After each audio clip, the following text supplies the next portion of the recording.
La tumba de Juma. Crónicas de la Dragonlance. Margaret Wise y Tracy Hickman. Poemas, Michael Williams. Audiolibro editado por El Amo del Calabozo. 2019. Libro 3. Capítulo 9. 9. Silvanesti. Entrada en un sueño. El tercer día prosiguieron viaje en dirección al este, después de otro frugal desayuno. Aparentemente habían conseguido despistar a los dragones, a pesar de que a Taike, al mirar atrás, le pareció ver unas manchas negras en el horizonte.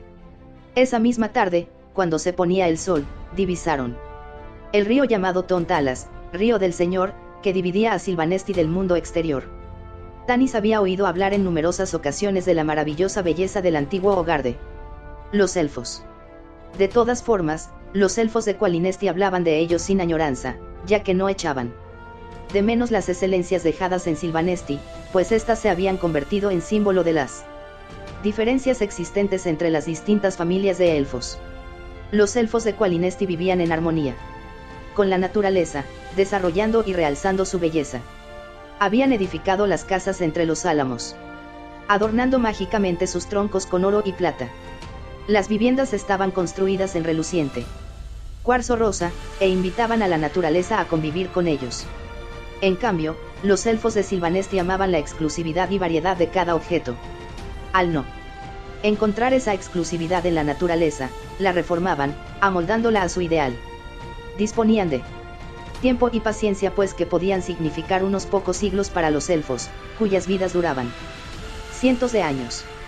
Por tanto rehacían bosques enteros, podando y cavando, haciendo crecer árboles y flores, formando maravillosos jardines de extraordinaria belleza. No construían viviendas, sino que labraban y horadaban las inmensas rocas de mármol que había en sus tierras, dándoles formas tan extrañas y maravillosas que, durante la era anterior a la separación de las razas, los enanos artesanos hacían viajes de miles de millas para contemplarlas. Una vez allí, lo único que los enanos podían hacer era emocionarse ante belleza tan singular. Se decía incluso que un humano, que paseara por los jardines de Silvanesti, nunca sería capaz de marchar, y se quedaría allí para siempre, embelesado, capturado en un bello sueño. Desde luego Tanis sabía todo aquello tan solo a través de la leyenda, pues desde las guerras de Kingslayer, ninguno de los elfos de Qualinesti había pisado su antiguo hogar. A los humanos se les había prohibido la entrada 100 años antes de tales guerras, o por lo menos eso decía la tradición.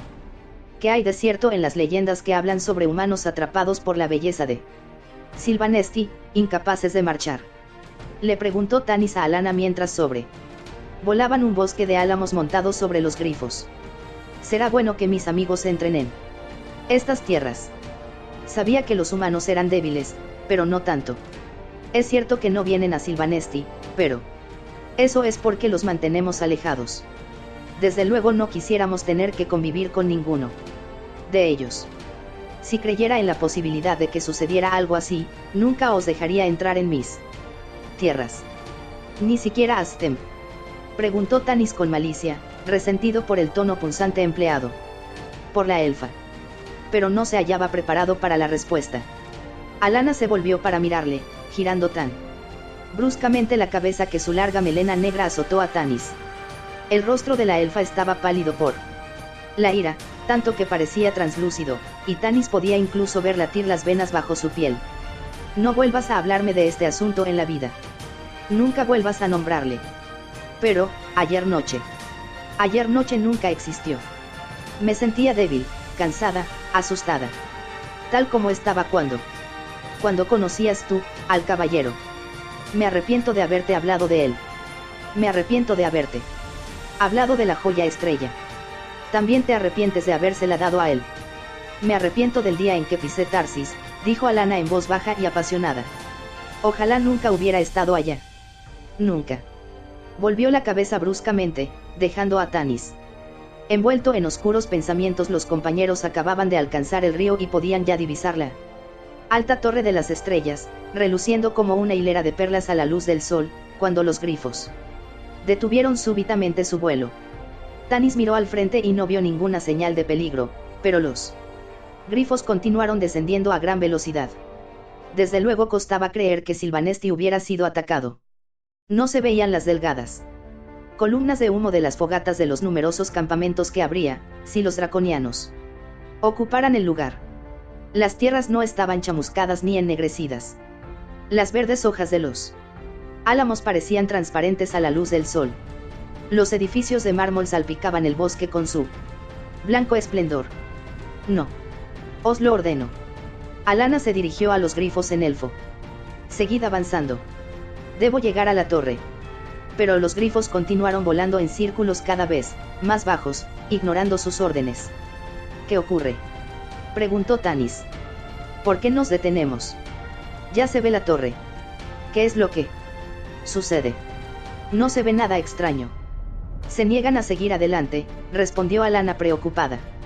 No quieren explicarme el motivo, lo único que han dicho es que a partir de aquí deberemos viajar por nuestra cuenta. No lo entiendo. A Tanis aquello no le gustó. Los grifos eran criaturas fieras e independientes, pero una vez ganada su lealtad, servían a sus señores con eterna devoción. Desde tiempos inmemoriales, la realeza elfa de Silvanesti había domesticado grifos para tenerlos a su servicio. Aunque eran más pequeños que los dragones, su mayor velocidad, sus afiladas garras, su pico desgarrador y sus patas traseras de león, hacían de ellos enemigos muy respetados. Casi no le temían a nada o, por lo menos, eso era lo que Tanis había oído decir. El semielfo recordó que esos mismos grifos habían sobrevolado Tarsis entre enjambres de dragones sin mostrar ningún temor. En cambio, ahora, los grifos estaban evidentemente asustados. Tomaron tierra a las orillas del río, negándose a obedecer a la furiosa Alana, quien les ordenaba imperativamente que siguieran adelante. En lugar de ello recompusieron su plumaje malhumorados, negándose obcecadamente a obedecer. Al final los compañeros se vieron obligados a desmontar de los lomos de los grifos y descargar las provisiones. Una vez hecho esto, las criaturas mitad ave, mitad león, extendieron sus alas con feroz dignidad y alzaron el vuelo.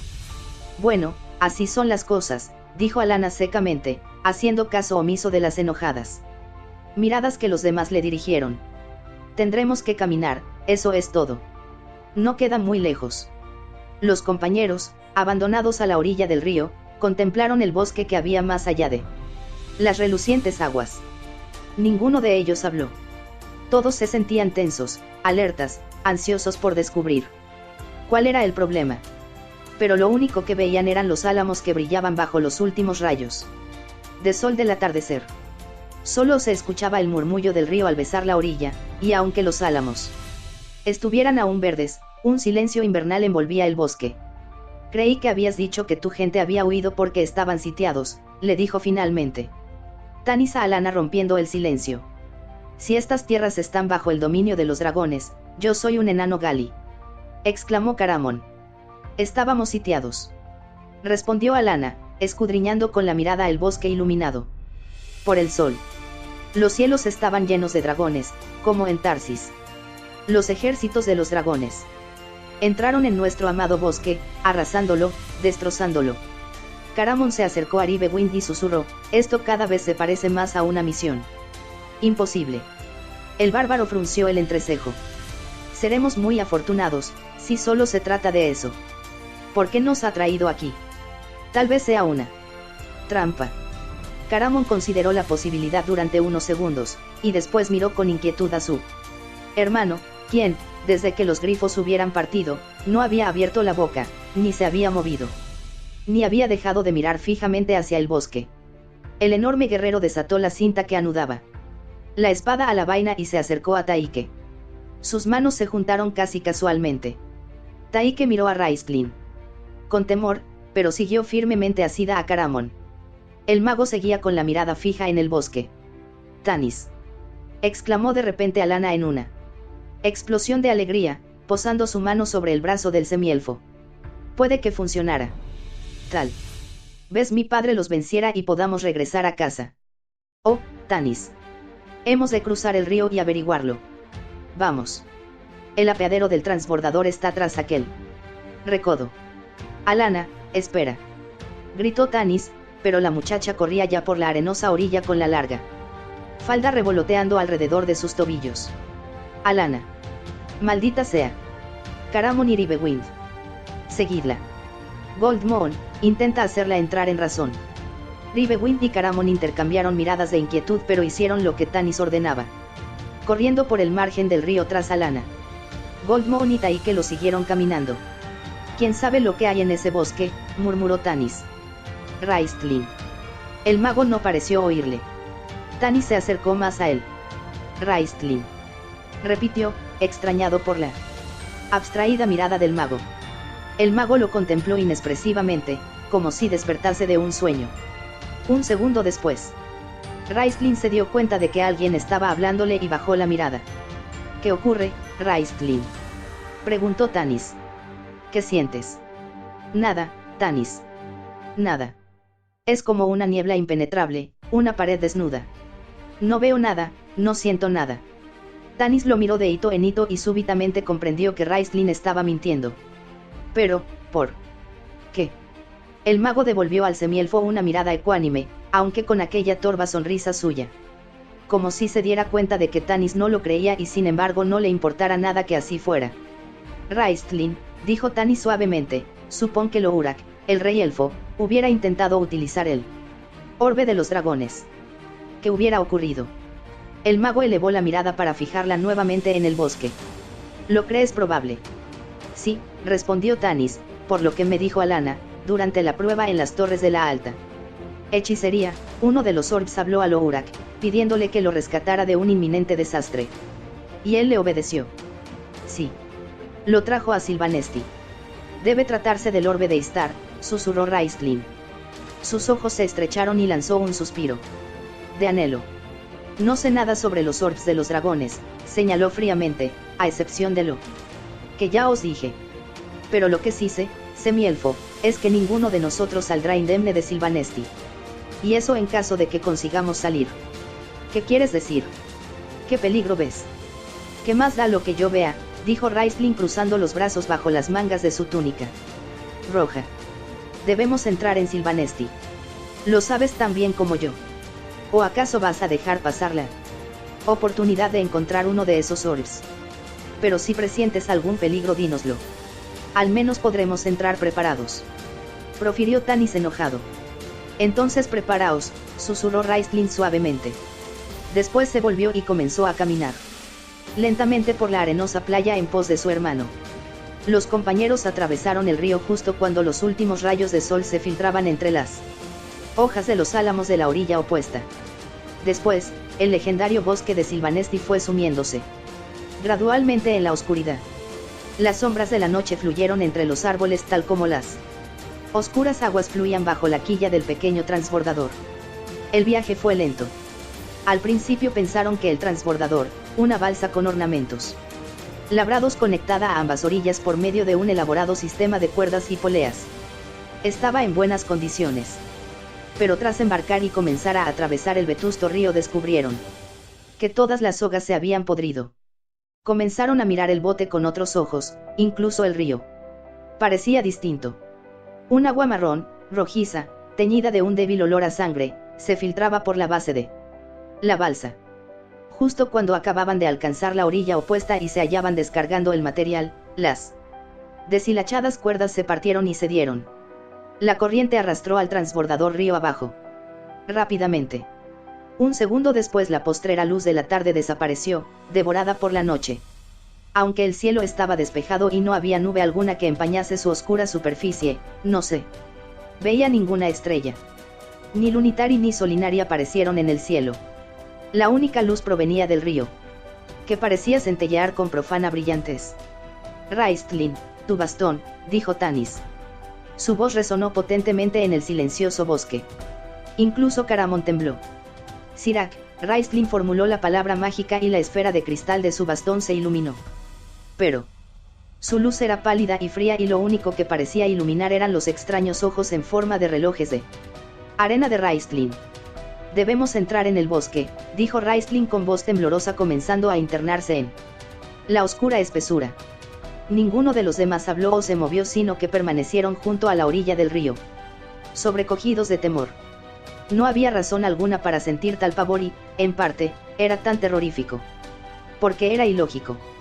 El miedo penetraba en ellos desde la tierra, ascendiendo por sus piernas, diluyendo sus intestinos, chupando la fuerza de sus corazones y músculos, devorando sus mentes.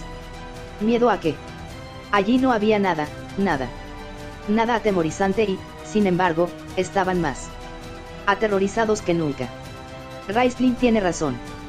Debemos internarnos en el bosque, encontrar algún refugio.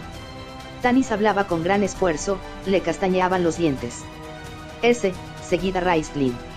Temblando, comenzó a avanzar sin comprobar si los demás lo seguían, sin importarle siquiera. Tras él oía a Taike gimiendo y a Goldmoon haciendo un esfuerzo por rezar pero sin poder formular palabra. Oyó a Caramon gritar a su hermano que se detuviera y a Ribewind chillar horrorizado, pero no le importó. Tenía que correr, tenía que salir de ahí. Su única guía era la tenue luz que desprendía el bastón de Raistlin. Desesperado, Tanis se precipitó hacia el bosque tras el mago, pero al llegar a los árboles las fuerzas le fallaron. Se hallaba demasiado aterrorizado para moverse. Tiritando, cayó de rodillas y después se tiró de bruces arañando el suelo con las manos. Raistlin, gritó desgarradamente. Pero el mago no podía ayudarle. Lo último que Tanis pudo ver fue cómo el bastón de Raistlin caía lentamente hacia el suelo, despacio, cada vez más despacio. Cuando la flácida y aparentemente inerte mano del mago lo soltó. Árboles. Los maravillosos árboles de Sylvanesti, retocados y manipulados durante siglos en forma de portentosas y hechizantes arboledas, ahora se volvían contra sus señores, tomándose auténticamente terroríficos. Una perniciosa luz verde se filtraba entre las temblorosas hojas. Tanis los contempló atemorizado. A lo largo de su vida había visto imágenes terribles y extrañas. Pero nada comparable a aquello. Puede que acabe por volverme loco, pensó. Miró frenéticamente hacia uno y otro lado, pero no había forma de escapar. Estaba completamente rodeado de aquellos árboles, horriblemente alterados. El alma de cada uno de ellos parecía tormentosamente atrapada, prisionera en el interior del tronco. Sus retorcidas ramas eran las extremidades de su espíritu, contorsionándose en agonía. Las raíces se agarraban al suelo intentando inútilmente escapar. La savia manaba de inmensas incisiones en sus troncos. Los crujidos de las hojas eran desgarradores gritos de miedo y dolor. Los árboles de Sylvanesti rezumaban sangre.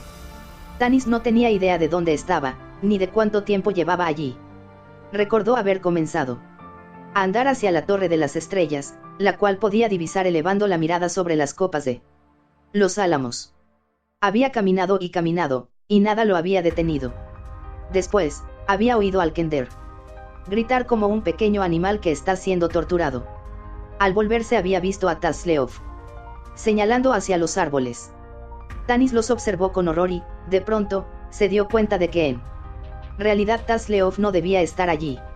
Aunque también estaba Stem, con el rostro ceniciento de temor, Lorane, sollozando desesperada, y Flint, quien contemplaba la escena con los ojos desmesuradamente abiertos.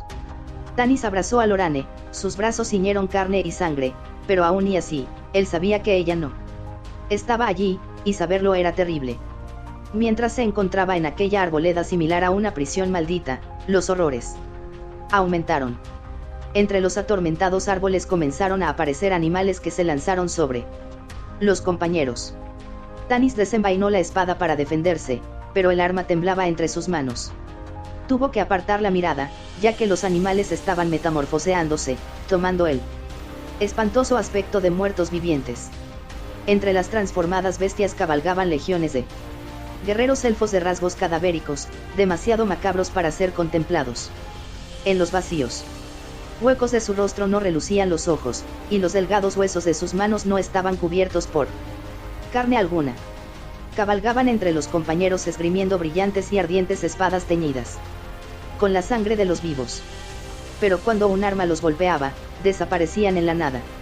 No obstante, las heridas que los espíritus elfos infligían eran reales.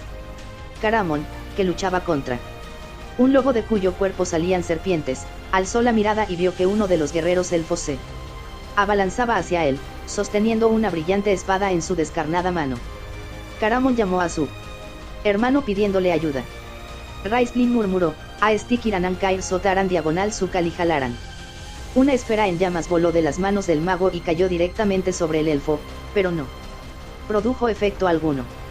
La espada del espíritu elfo, impulsada por una fuerza increíble, atravesó la cota de mallas de Caramon penetrándole en el hombro y haciéndole caer de rodillas junto a un árbol cercano. El guerrero elfo retiró el arma. Caramon cayó a tierra y su sangre se mezcló con la del árbol. Raistlin, con una furia sorprendente, sacó una daga de plata de una correa de cuero que llevaba oculta en el brazo y se la lanzó al elfo. La hoja se clavó en el espíritu, el cual se evaporó en la nada, con cabalgadura incluida. Pero Caramon quedó tendido en el suelo, con el brazo pendiente del resto del cuerpo tan solo por una pequeña tira de carne. Goldmoon se arrodilló junto a él dispuesta a sanarle, pero no atinó a formular sus oraciones, ya que todo era tan terrorífico que la fe le fallaba. Ayúdame, Misakal. Ayúdame a salvar a mi amigo. La terrible herida se cerró y aunque de ella seguía manando sangre, que se escurría por el brazo de Caramon, la muerte se alejó del guerrero. Raistlin se arrodilló junto a su hermano y comenzó a hablarle. Pero, de pronto, el mago se quedó callado, mirando hacia los árboles con los ojos abiertos de par en par, como si no pudiera creer lo que veía. «Tú», exclamó Raistlin. «¿Quién es?», preguntó débilmente Caramon, percibiendo una vibración de temor en la voz de Raistlin. El guerrero miró con atención hacia la luz verdosa pero no pudo ver nada. «¿Con quién hablas?». Pero Raistlin, absorto en otra conversación, no le respondió. «Necesito tu ayuda», decía el mago gravemente. «La necesito tanto como entonces». Caramon vio que su hermano alargaba una mano, como si intentara alcanzar algo, y se sintió completamente aterrorizado sin saber por qué. «No, Raistlin», gritó presa de pánico, agarrándose a su hermano. El mago dejó caer el brazo. «Nuestro trato sigue en pie». «¿Qué pides más?». Raistlin guardó silencio unos instantes, luego suspiró. «Nómbralo». El mago escuchó absorto durante un largo lapso de tiempo. Caramon, que lo contemplaba con preocupación, vio que el rostro de tinte metálico del mago se tornaba de una palidez mortecina. Raistlin cerró los ojos, tragando saliva, como si estuviera bebiendo la amarga infusión de hierbas. Finalmente asintió con la cabeza. «Acepto». Caramon gritó con todas sus fuerzas al ver que la túnica de Raistlin, la roja túnica que definía su neutralidad en el mundo, comenzaba a teñirse de carmesí. Poco después se oscurecía y adquiría un tono rojo sangre, y unos segundos más tarde se convertía en negra. «Acepto esto», repitió Raistlin con más serenidad, entendiendo que el futuro puede cambiarse. «¿Qué debemos hacer?». Mientras el mago escuchaba la respuesta, Caramon se agarró a su brazo, gimiendo. «¿Cómo podemos llegar vivos a la torre?», preguntó Raistlin a su interlocutor invisible. Una vez más atendió absorto a lo que le decían y luego asintió con la cabeza. «Y me será dado lo que necesito». «Muy bien. Que los verdaderos dioses te acompañen en tu oscuro viaje, si eso es posible». Raistlin se puso en pie envuelto en su oscura túnica, haciendo caso omiso de los sollozos de Caramon y del temeroso respingo de Goldmoon al verle. El mago fue en busca de Tanis. Encontró al semielfo recostado contra un árbol batallando contra una hueste de guerreros elfos. Calmosamente, Raistlin metió la mano en uno de sus bolsillos y sacó un pequeño pedazo de piel de conejo y una pequeña barra de ámbar. Frotándolos con su mano izquierda, extendió la derecha y murmuró unas palabras: «Aestikiranan Kair Gadur Sotarn diagonal Skalihalaran». De sus dedos surgieron dardos de luz que gallaron la verdosa atmósfera y cayeron sobre los guerreros elfos. Estos, como la vez anterior, se evaporaban. Tanis cayó hacia atrás, exhausto. Raistlin quedó en pie en medio de un claro, rodeado por los atormentados y distorsionados árboles. «Venid cerca mío», ordenó el mago a sus compañeros. Tanis vaciló. Los guerreros elfos rondaban todavía por los márgenes del claro. De pronto arremetieron hacia adelante, dispuestos a atacar, pero Raistlin levantó una mano y ellos se detuvieron, como si hubieran topado contra un muro invisible. «Acercaos a mí». Los compañeros se quedaron atónitos al oír hablar a Raistlin con voz Normal, por primera vez desde que pasara la prueba. Apresuraos, ahora no atacarán, me temen. Pero no podré contenerlos durante mucho tiempo. Tanis avanzó hacia adelante, con la cara pálida bajo la barba pelirroja y sangrando por una herida en la cabeza. Goldmoon ayudó a Caramon a desplazarse. El guerrero se sostenía el brazo, sangrante con el rostro contraído por el dolor. Lentamente, uno por uno, el resto de los compañeros fueron acercándose al mago. Finalmente el único que quedó fuera del círculo fue Stem. Siempre supe que ocurriría algo así, dijo pausadamente el caballero. Antes morir que ponerme bajo tu protección, Raistlin. Y dicho esto, el caballero se volvió y se internó en el bosque. Tanis vio al jefe de los espíritus elfos hacer un gesto, ordenando a parte de su fantasmagórico grupo que lo siguieran. El semielfo se disponía a moverse cuando sintió que una mano, sorprendentemente fuerte, lo detenía. Déjale ir, dijo el mago ceñudo, o estamos perdidos. Tengo nuevas que comunicaros, y el tiempo del que dispongo es limitado.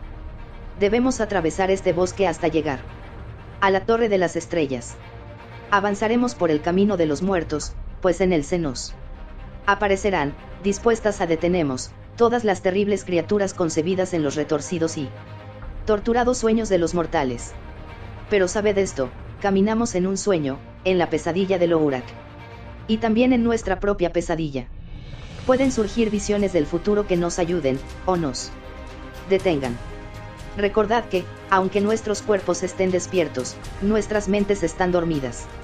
La muerte existe únicamente en nuestras mentes, a menos que creamos otra cosa. Entonces, ¿por qué no podemos despertar?, preguntó Tanis con furia. Porque Lourak cree firmemente en este sueño, mientras tú crees en él muy débilmente. Cuando estés profundamente convencido de que esto es un sueño, cuando no guardes duda alguna, regresarás a la realidad. Si esto es así, y tú estás convencido de que es un sueño, ¿por qué no despiertas? Tal vez prefiero no hacerlo. No lo comprendo. Lo comprenderás, predijo siniestramente Raistlin, o morirás. En cuyo caso, ya no tendrá importancia. Libro 3. Capítulo 10.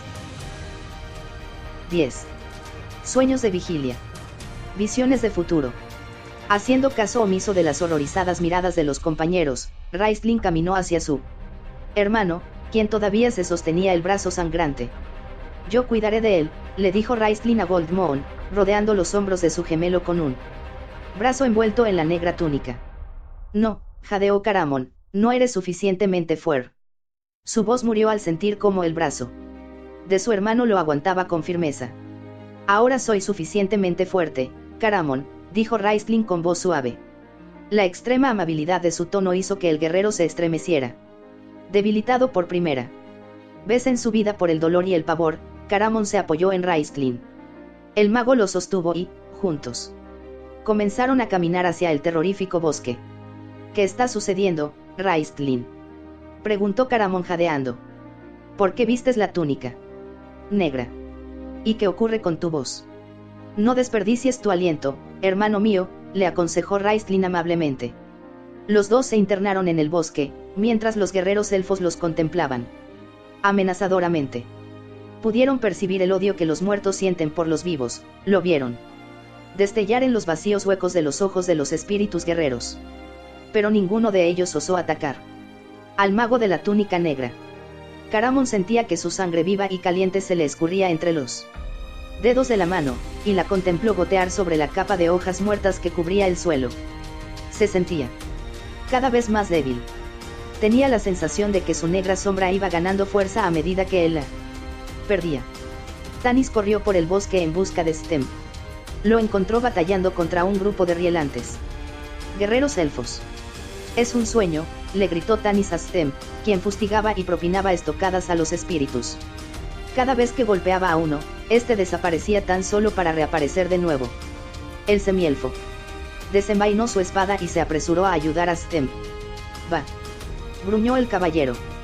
Pero un segundo después jadeó de dolor al clavársele una flecha en el brazo. La herida no era profunda, ya que la cota de mallas lo protegía, pero sangraba abundantemente. ¿Es esto un sueño?, dijo Stem sacándose el dardo teñido de sangre. Tanis saltó ante el caballero, manteniendo a raya a sus enemigos hasta que Stem pudo contenerla. Sangre que brotaba de la herida. Raistlin nos ha dicho. Comenzó a decir Tanis. Raistlin. Va. Mira su túnica, Tanis. Pero tú estás aquí. En Sylvanesti. Protestó Tanis confuso. Tenía la extraña sensación de estar discutiendo consigo mismo. Alana dijo que estabas en el muro de hielo. El caballero se encogió de hombros. Tal vez me enviaron para salvaros. De acuerdo, es un sueño. Voy a despertar, pensó Tanis. Pero nada cambió. Los elfos seguían estando allí, luchando. Stem debía tener razón. Raistlin había mentido. Tal como había mentido antes de que entraran en el bosque. ¿Pero por qué? ¿Con qué propósito? De pronto Tanis lo comprendió. El orbe de los dragones. Hemos de llegar a la torre antes que Raistlin. Le gritó Tanis a Stem. Sé lo que el mago persigue. El caballero únicamente pudo asentir. A Tanis le pareció que, a partir de entonces, tenían que librar una batalla por cada pulgada de terreno que avanzaban. A veces los dos guerreros conseguían hacer retroceder a los elfos, solo para volver a ser atacados un momento después por un número mayor de ellos. Sabían que el tiempo iba transcurriendo, pero no tenían conciencia de él.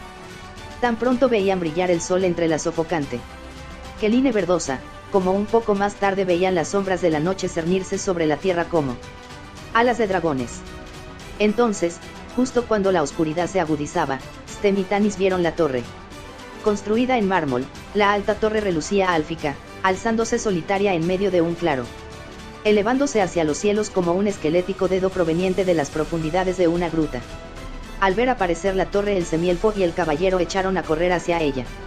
Aunque se encontraban débiles y exhaustos, ninguno de los dos deseaba hallarse en aquellos mortíferos bosques tras la caída de la noche. Los guerreros elfos, al ver escapar su presa, chillaron de rabia y se abalanzaron tras ellos. Tanis corrió hasta que le pareció que sus pulmones iban a estallar. Stem iba delante suyo, acuchillando a los espíritus que aparecían ante ellos con la intención de bloquearles el camino. Cuando el semielfo se hallaba ya muy cerca de la torre, sintió que la raíz de un árbol se le enroscaba firmemente en el tobillo, haciéndole caer de cabeza al suelo. Tanis luchó desesperadamente por ponerse en pie, pero la raíz le sujetaba el tobillo con firmeza. Mientras se esforzaba inútilmente, un espíritu elfo con el rostro grotescamente retorcido alzó su espada dispuesto a atravesar el cuerpo del semielfo. Pero, de pronto, los ojos del espíritu se abrieron de par en par y la espada resbaló de sus inanimados dedos, al mismo tiempo que otra espada ensartaba su cuerpo transparente. El elfo gimió y desapareció. Tanis elevó la mirada para ver quién había salvado su vida. Se trataba de un extraño guerrero. Extraño, pero que, no obstante, le resultaba familiar. Cuando el guerrero se sacó el casco, Tanis contempló atónito unos relucientes ojos marrones. «Kitiara», exclamó sorprendido. «¿Qué haces aquí?» «¿Por qué?» «Oí que necesitabas ayuda y veo que no me equivocaba», dijo Kitiara esbozando aquella sinuosa sonrisa suya, tan encantadora como de costumbre. Cuando ella le tendió la mano, Tanis se sujetó a ella dudando, pero la mujer era de carne y hueso. «¿Quién es aquel, Stem?» «Maravilloso. Como en los viejos tiempos». «¿Vamos hacia la torre?», le preguntó a Tanis, sonriendo al verla. Sorpresa reflejada en el rostro del semielfo. Ribewind peleaba solo, batallando contra legiones de espíritus de guerreros elfos. Sabía que no podría resistir mucho más.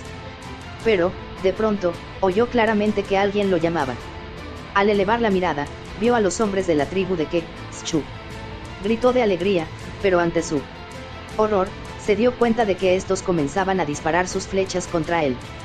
«No. No me reconocéis. Soy». Comenzó a gritarles en su idioma. Pero los guerreros le respondieron volviendo a tensar las cuerdas de sus arcos. Ribewind sintió cómo las flechas se clavaban en su cuerpo. «Hiciste que la vara de cristal azul se volviera contra nosotros», le gritaron. «Fue culpa tuya. La destrucción de nuestro pueblo fue culpa tuya. No era mi intención», susurró el bárbaro mientras caía al suelo. No lo sabía. Perdonadme. Taike se abría camino apuñalando y pateando a los guerreros elfos, solo para ver cómo estos se transformaban súbitamente en draconianos. Sus ojos de reptiles relucían rojizos, sus lenguas relamían las espadas. La muchacha estaba paralizada de terror. Tambaleándose, tropezó con Stem. El caballero se volvió enojado, ordenándole que se apartara de su camino. Al retroceder, chocó con Flint, quien la empujó impacientemente a un lado.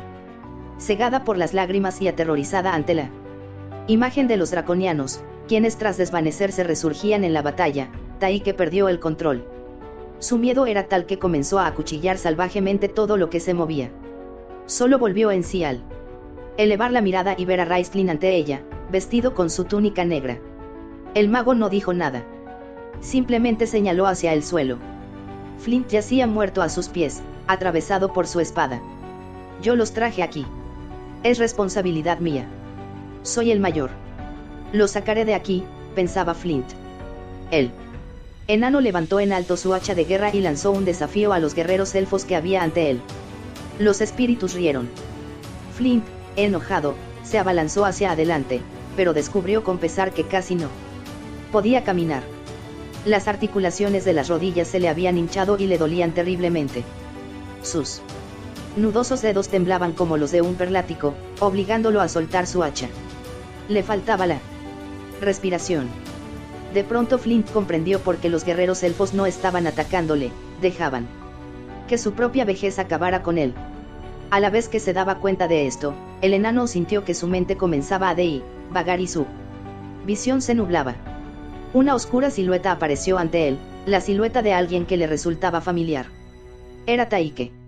No estaba seguro, no podía ver nada. Goldmoon corrió entre los retorcidos y torturados árboles. Perdida y sola, buscaba desesperadamente a sus amigos. A pesar del tintineo de las espadas, pudo oír a Ribewind llamándola en la lejanía. Pero, de pronto, la llamada se convirtió en un grito de agonía. Avanzó desesperadamente, abriéndose camino entre las zarzas hasta que su rostro y sus manos comenzaron a sangrar. Al final encontró a Ribewind. El guerrero estaba tendido en el suelo, atravesado por un gran número de flechas. Flechas que Goldmoon reconoció. Fue corriendo hacia él y se arrodilló a su lado. «Cúrale, Misakal», pidió, tal como había rogado otras veces. Pero no sucedió nada. El ceniciento rostro de Ribewind no recuperó su color. Se guía con los ojos en blanco, fijos en aquel cielo verdoso. «¿Por qué no respondes? Cúrale», gritó Goldmoon a la diosa, pero entonces comprendió lo que sucedía. «No. Castigadme a mí. He sido yo la que he dudado.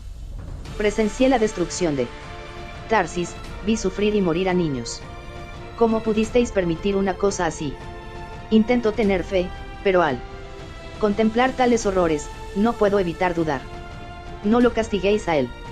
Sollozando, se inclinó sobre el cuerpo inerte de su esposo sin darse cuenta que estaba siendo rodeada por un grupo de guerreros elfos. Tasleov, fascinado por los terribles prodigios acaecidos, se desvió del camino y descubrió que sus amigos se las habían arreglado para perderle de vista. Los espíritus no lo molestaron. Ellos se alimentaban del temor, y no percibían ninguno en el pequeño cuerpecillo del Kender. Finalmente, después de andar de un lado para otro durante casi un día, el Kender llegó a las puertas de la Torre de las Estrellas. Al llegar allí su despreocupada sonrisa se le borró de la cara. Había encontrado a sus amigos, por lo menos a uno de ellos. Acorralada contra las cerradas puertas, Taike luchaba por su vida contra una hueste de deformes y terroríficos enemigos. Tas vio que Taike solo conseguiría salvarse si lograba entrar en la torre. Corrió hacia adelante y, atravesando fácilmente la reyerta, alcanzó la puerta y comenzó a examinarla. Cerradura, mientras Taike mantenía alejados a los elfos blandiendo salvajemente su espada. «Apresúrate, Tas», gritó la muchacha desesperada. Era una cerradura fácil de abrir, estaba protegida con una trampilla tan simple que a Tas le sorprendió que los elfos se hubiesen molestado en instalarla. «La abriré en cuestión de segundos», anunció.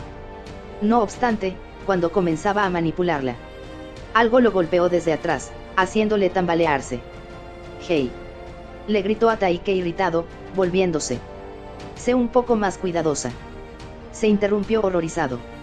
Taike yacía a sus pies completamente cubierta de sangre. «No, no, Taike», susurró Taz. Tal vez estuviera solo herida. Tal vez si conseguía entrarla en la torre, alguien podría ayudarla. Las lágrimas entorpecieron la visión del Kender y sus manos comenzaron a temblar. «Debo apresurarme. ¿Por qué no se abrirá esto? Es tan simple», pensó Taz desesperado. Furioso, intentó romper la cerradura. Cuando finalmente ésta saltó, sintió una pequeña punzada en el dedo. La puerta de la torre comenzó a abrirse. Pero Tazleov solo podía contemplar su dedo, en el que relucía una pequeña gota de sangre. Volvió a mirar la cerradura y descubrió una pequeña aguja dorada. Una trampa sencilla, que él mismo había activado. Mientras los primeros efectos del veneno se esparcían por su cuerpo, bajó la mirada y vio que ya era demasiado tarde. Taike había muerto. Raistlin y su hermano se abrieron camino por el bosque sin problemas. Caramon contempló cada vez más impresionado cómo Raistlin mantenía alejadas a las demoníacas criaturas que los acechaban, en algunos momentos con increíbles proezas de magia, en otros solo con la pura fuerza de su voluntad. La actitud de Raistlin era amable y solícita. A medida que el día languidecía, Caramon se veía obligado a detenerse cada vez con mayor frecuencia. Al llegar el atardecer, todo lo que Caramon podía hacer era arrastrar los pies, apoyándose en su hermano para sostenerse. Y mientras Caramon se sentía cada vez más débil, Raistlin era cada vez más fuerte. Finalmente, cuando las sombras de la noche tuvieron la clemencia de acabar con aquel día torturante, los gemelos llegaron a la torre. Una vez allí se detuvieron, pues Caramon se sentía exhausto y febril. «Tengo que descansar, Raistlin. Ayúdame». «Por supuesto, hermano mío», dijo Raistlin con amabilidad ayudando a Caramon a recostarse contra la perlina pared de la torre y contemplándolo luego con ojos fríos y relucientes. «Adiós, Caramon». Caramon lo miró sin poder dar crédito a sus oídos. El guerrero pudo ver entre las sombras de los árboles a los espíritus elfos, que hasta el momento los habían seguido a una distancia prudencial, aguardando a que el mago se fuera. «Raistlin», dijo Caramon lentamente, «no puedes dejarme aquí. No puedo luchar contra ellos. No tengo fuerzas. Te necesito. Tal vez, pero sabes, hermano mío, ya no te necesito más. Me he apoderado de tu fuerza. Ahora, por fin soy el que debería haber sido de no ser por un cruel truco de la naturaleza, una sola persona». Mientras Caramon lo miraba sin comprender, Raistlin se volvió para marcharse. «Raistlin». El grito agonizante de Caramon lo detuvo. Raistlin se volvió y miró a su gemelo. «¿Cómo te sientes siendo débil y temeroso, hermano mío?», le preguntó suavemente. Volviéndose de nuevo, Raistlin caminó hacia la entrada de la torre, donde Taike y Taz yacían muertos. El mago pasó sobre ellos y desapareció en la oscuridad. Cuando Stem, Tanis y Kitiara llegaron a la torre vieron un cuerpo tendido en el suelo. Las fantasmagóricas siluetas de los espíritus elfos comenzaban a rodearlo, aullando, chillando y pinchándolo con sus frías espadas. «Caramon», gritó Tanis desconsolado. «¿Dónde está su hermano?», preguntó Stem mirando intencionadamente a Kitiara. «Sin duda le ha dejado morir». Los tres echaron a correr en dirección a Caramon para ayudarle. Blandiendo sus espadas, Stem y Kitiara mantuvieron a los elfos alejados mientras Tanis se arrodillaba junto al agonizante guerrero. Caramon elevó su vidriosa mirada y se encontró con la de Tanis, resultándole difícil reconocerle, debido a la sangrienta neblina que ofuscaba su visión. Hizo un esfuerzo desesperado por hablar. «Protege a Raistlin, Tanis». Caramon se atragantó con su propia sangre, «ya que yo no estaré aquí para ayudarle. Vela por él». «Velar por Raistlin», repitió Tanis furioso. «Te dejó aquí, te dejó morir». Caramon cerró los ojos exhausto. «No, estás equivocado, Tanis. Yo le dije que se fuera». La cabeza del guerrero cayó hacia adelante. Las sombras de la noche se cernieron sobre ellos. Los elfos habían desaparecido. Stem y Kitiara se acercaron al guerrero muerto. «¿Qué te había dicho?», preguntó Stem agriamente. Pobre Caramon, susurró Kitiara, arrodillándose junto a él. Siempre creí que acabaría así. Guardó silencio durante un instante y luego murmuró casi para sí. O sea que mi pequeño Raistlin se ha hecho realmente poderoso. A costa de la vida de su otro hermano. Kitiara miró a Tanis perpleja por lo que acababa de oír. Luego, encogiéndose de hombros, bajó la mirada hacia Caramon, quien yacía sobre un charco formado por su sangre. Pobre muchacho, dijo en voz baja. Stem cubrió el cuerpo de Caramon con su capa y los tres marcharon en busca de la entrada de la torre. Tanis, dijo Stem señalando hacia adelante. El cuerpo del Kender yacía junto a la puerta.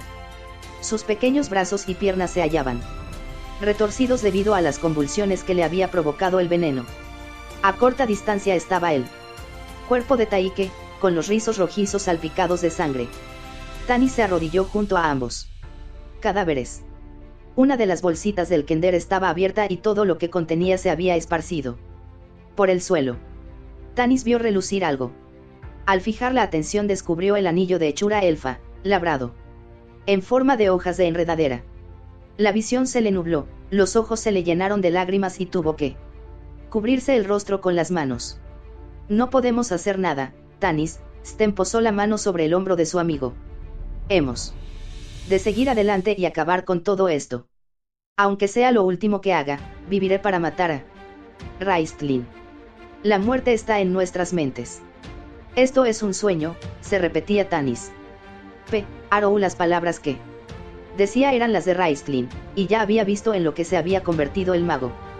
Llegará un momento en el que despertaré, pensó, poniendo toda su voluntad para creer que se trataba de un sueño. Mas, cuando abrió los ojos, el cuerpecillo del Kender seguía tendido en el suelo.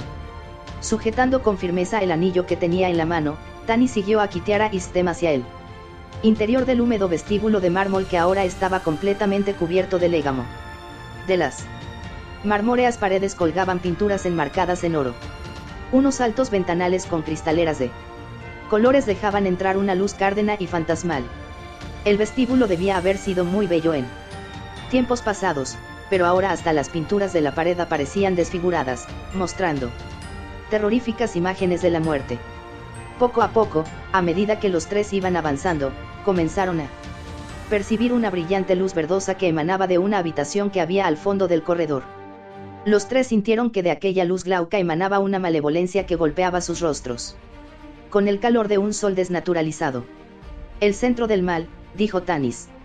Su corazón estaba lleno de cólera, sodio y un ardiente deseo de venganza. Echó a correr en dirección a la habitación, pero aquel aire tiznado de verde parecía ejercer sobre él una firme presión, frenándolo cada vez con mayor intensidad, hasta que dar un solo paso supuso un inmenso esfuerzo. Kitiara caminaba titubeante a su lado. Tanis la rodeó con el brazo, a pesar de que apenas disponía de fuerzas para moverse él mismo. El rostro de la mujer estaba empapado de sudor y los oscuros y rizados cabellos se arremolinaban sobre su frente. Su mirada reflejaba temor. Era la primera vez que Tanis la veía asustada. El semielfo escuchó tras él la respiración jadeante de Stem. Al principio no parecían adelantar en su camino en absoluto. Luego, se dieron cuenta de que, poco a poco, iban acercándose cada vez más a la estancia de la que emanaba la luz. Ahora su intenso brillo les dañaba los ojos. Se hallaban totalmente exhaustos, les dolían los músculos y les ardían los pulmones. En el preciso instante en que Tanis sintió que no podía continuar andando, oyó que una voz pronunciaba su nombre. Al alzar su dolorida cabeza, vio a Lorane enfrente suyo a una pequeña distancia, llevando en sus manos la espada elfa. La pesadez no parecía afectarla, pues la muchacha corrió hacia él profiriendo un alegre grito. Tantalas. ¿Estás bien? He estado esperando. Rápidamente se interrumpió, posando la mirada sobre la mujer que Tanis sostenía. ¿Quién? Comenzó a preguntar Lorane, pero, de pronto, lo supo. Aquella era Kitiara, la humana a la que Tanis amaba. El rostro de Lorane palideció y un segundo después se tiñó de rubor. Lorane. Tanis se sintió invadido por la confusión y la culpa, odiándose a sí mismo por causarle tal dolor a la elfa. Tanis. Stem. gritó Kitiara señalando. Ambos se volvieron, alarmados por el tono de su voz, mirando hacia el fondo del corredor de mármol inundado de luz glauca. Dracus Tsaro, de Genia. Entonó Stem en solámnico. En medio de la verdosa Keline había un gigantesco dragón verde. Se llamaba Sayen Bloodbane, y era uno de los dragones más grandes de KRYNN. Tan solo el gran dragón hembra Great Red era mayor. Tras asomar la cabeza por el marco de una puerta, el inmenso reptil listó la aceitunada luz con su pesado cuerpo. Sayen, que había olido el acero, la carne humana y la sangre elfa, observó al grupo con la mirada inyectada. Se quedaron inmóviles, paralizados por el temor a los dragones. Lo único que pudieron hacer fue observar cómo el dragón traspasaba el marco de la puerta, resquebrajando la pared de mármol con la misma facilidad con que hubiera hecho pedazos una de barro cocido. Sayen avanzó por el corredor con las fauces abiertas. Los compañeros no podían hacer nada. Sus armas pendían de manos sin nervios, sus pensamientos eran de muerte. Pero, cuando el dragón ya estaba cerca, una oscura silueta surgió de una puerta entre las verduzcas sombras y se plantó frente a ellos. Raistlin, exclamó Stem. Por todos los dioses, vas a pagar por la vida de tu hermano. Olvidando al dragón y recordando solo el cuerpo sin vida de Caramon, el caballero corrió hacia el mago con la espada alzada. Raistlin lo miró con frialdad. Mátame, caballero, y acabarás con tu vida y con la de los demás, pues a través de mi magia, y únicamente a través de mi magia, lograrás abatir a Sayen Bloodbane. Detente, Stem. A pesar de su sentimiento de aversión, Tani sabía que el mago tenía razón. Podía sentir el poder que emanaba de su negra túnica. Necesitamos su ayuda. No, dijo Stem sacudiendo la cabeza y separándose del grupo cuando Raistlin se aproximó. Ya lo dije antes, no confiaré en su protección. No pienso hacerlo. Adiós, Tanis. Antes de que nadie pudiera detenerlo, Stem se cruzó con Raistlin y avanzó hacia Sayen Bloodbane. El gigantesco dragón movía de un lado a otro la cabeza, como si intuyera aquel reto a su poder, el primero desde que había conquistado Sylvanesti. Tanis agarró a Raistlin. Haz algo. El caballero se ha interpuesto en mi camino. Cualquier encantamiento que formule lo destrozaría a él también. Stem, gritó Tanis, y su voz resonó fúnebre. El caballero vaciló. Escuchaba algo, pero no la voz de Tanis. Lo que oía era la aguda y penetrante llamada de la trompeta solámnica, una música tan fría como las nevadas montañas de su hogar.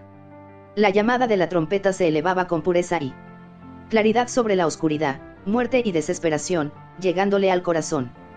Stem respondió a la llamada con un alegre grito de guerra y, luego, alzó su espada, la espada de su padre, con su antigua hoja coronada por la rosa y el martín pescador. La luz de Solinari, que entraba por una ventana rota, envolvió la espada en una radiante luz blanca que traspasó la perniciosa atmósfera verde. Cada vez que sonaba la trompeta, Stem respondía de nuevo, pero, de pronto, la voz le falló, pues la llamada que acababa de oír había cambiado de tono. Ya no era dulce y pura, era agria y aguda. No, aquello era el sonido de los cuernos del enemigo. Había caído en una trampa, pensó Stem horrorizado mientras se aproximaba al dragón. Un momento después vio que estaba siendo rodeado por soldados draconianos, quienes surgían de detrás del dragón y se reían cruelmente de él. Stem se detuvo, sosteniendo la espada con una mano que sudaba bajo el guante. El dragón, criatura imbatible, apareció ante él rodeado de parte de sus ejércitos, babeando y relamiéndose las quijadas con la lengua. A Stem se le hizo un nudo en el estómago, su piel se tomó fría y húmeda. La llamada del cuerno sonó de nuevo, terrible y maligna. Todo había acabado. El esfuerzo no había servido de nada. Le esperaba la muerte, una ignominiosa derrota. Descorazonado, miró a su alrededor con temor. ¿Dónde estaba Tanis? Necesitaba a Tanis pero no podía encontrarlo. Fruto de la desesperación, comenzó a repetir el código de los caballeros, mi honor es mi B4A, pero las palabras le sonaban huecas y faltas de sentido.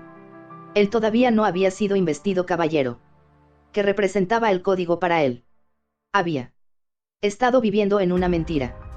El brazo con el que manejaba la espada comenzó a temblar, esta Resbaló de su mano y él cayó de rodillas, temblando y sollozando como un niño, ocultando su cabeza de la terrorífica imagen que tenía ante sí. Con un solo golpe de sus relucientes garras, Zayn Bloodbane casi acabó con la vida de Stem, atravesando su cuerpo.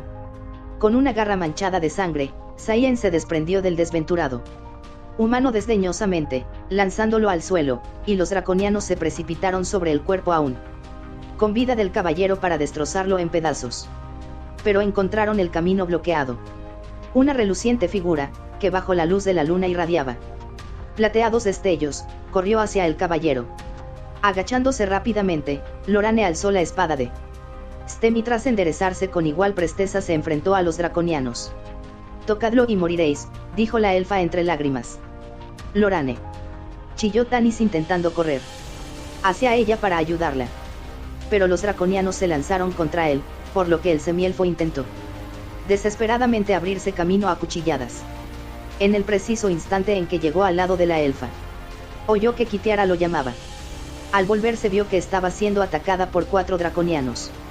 El semielfo se detuvo angustiado, dudando, y en ese instante Lorane cayó sobre los despojos de Stem, atravesada por el acero de los draconianos.